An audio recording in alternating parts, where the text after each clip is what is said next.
Donc je demande à Laura Grimaldi de lire un petit texte rédigé par Valérie Voynikov qui raconte ses impressions à propos du poème qui a traduit. Voilà. Donc, Laura, s'il te plaît. Oui. Mikhail Bogatiev, ce sorcier des mots russes d'origine ukrainienne, est tout, sauf un poète conventionnel. Sa poésie atypique, à la fois envoûtante et inclassable, est presque un doigt d'honneur à tout ce que la littérature est connue dans son histoire antérieure. Pour preuve, ces innombrables blancs, ces cases vides, ces pointillés expressément laissés par l'auteur en plein milieu de ses vers, et qui font penser à la méthodologie d'enseignement poétique employée par les anciens professeurs de l'Académie Zaoni, dont il a fait jadis partie.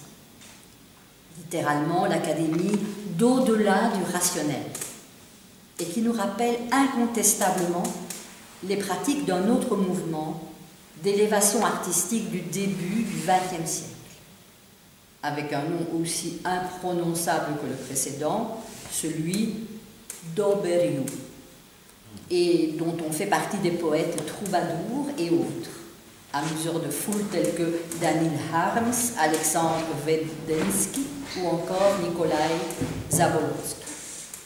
À partir de ce moment-là, toute son œuvre littéraire était considérée comme une construction d'une encyclopédie de loufoque, d'un dictionnaire intemporel de mots et de couleurs, teinté d'un certain degré de spiritualité, voire de spiritualisme.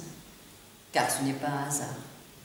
Si Mikhail Bogatiev est également le traducteur attitré de l'œuvre dense et aléatorique de l'archimandrite Euthymius Venta, dans laquelle il touche au patrimoine philosophico-théologique de l'émigration russe.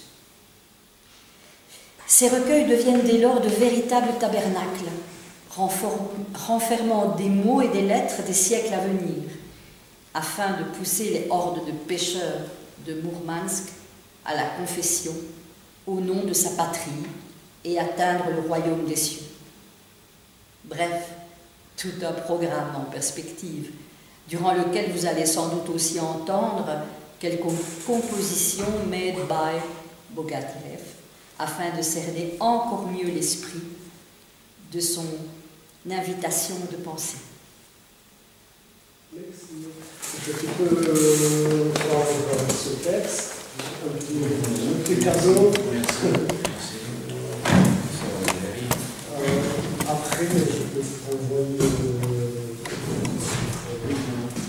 envoyer